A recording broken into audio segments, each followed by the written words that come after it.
कक्षा 10 के सभी विद्यार्थियों का स्वागत है। स्टूडेंट्स, आज हम जो टॉपिक पढ़ने जा रहे हैं उसका नाम है शब्द और पद।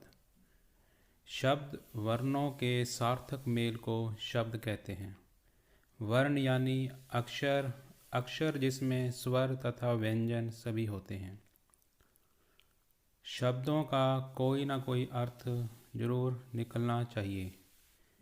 जिसका कोई अर्थ नहीं निकलता उसे हम शब्द नहीं कह सकते। शब्द स्वतंत्र होते हैं, ये किसी पर भी निर्भर यानी कि डिपेंड नहीं होते।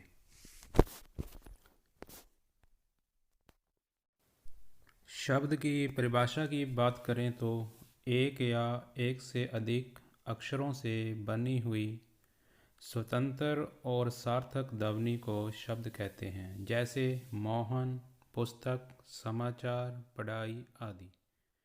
इन सभी अब हमें यह ध्यान रखना है कि इन सभी अक्षरों या शब्दों का कोई ना कोई अर्थ निकल रहा है। जैसे मोहन, अब मोहन शब्द के अंदर कई स्वर और व्यंजन मिले हुए हैं। पुस्तक का भी कोई अर्थ निकल रहा है, समाचार का भी कोई अर्थ निकल रहा है और पढ़ाई का भी कोई अर्थ निकल रहा है। अब हम बात करते हैं पद की। जब शब्दों का प्रयोग वाक्य में किया जाता है तब वे पद कहलाते हैं। हमें ये ध्यान रखना है कि शब्द स्वतंत्र होते हैं, लेकिन जब ये वाक्य में प्रयोग होता है इनका तो वो पद कहलाते हैं।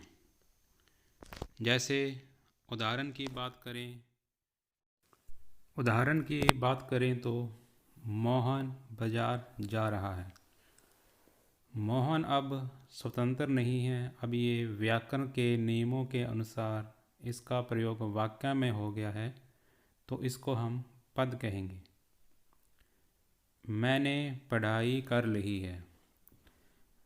अब मैंने पढ़ाई कर ली है तो इसका प्रयोग वाक्य में हुआ है तो ये शब्द नहीं बल्कि अब हम इसको पद कहेंगे, क्योंकि अब ये व्याकरण के नियमों के अनुसार इसका निर्माण हुआ है।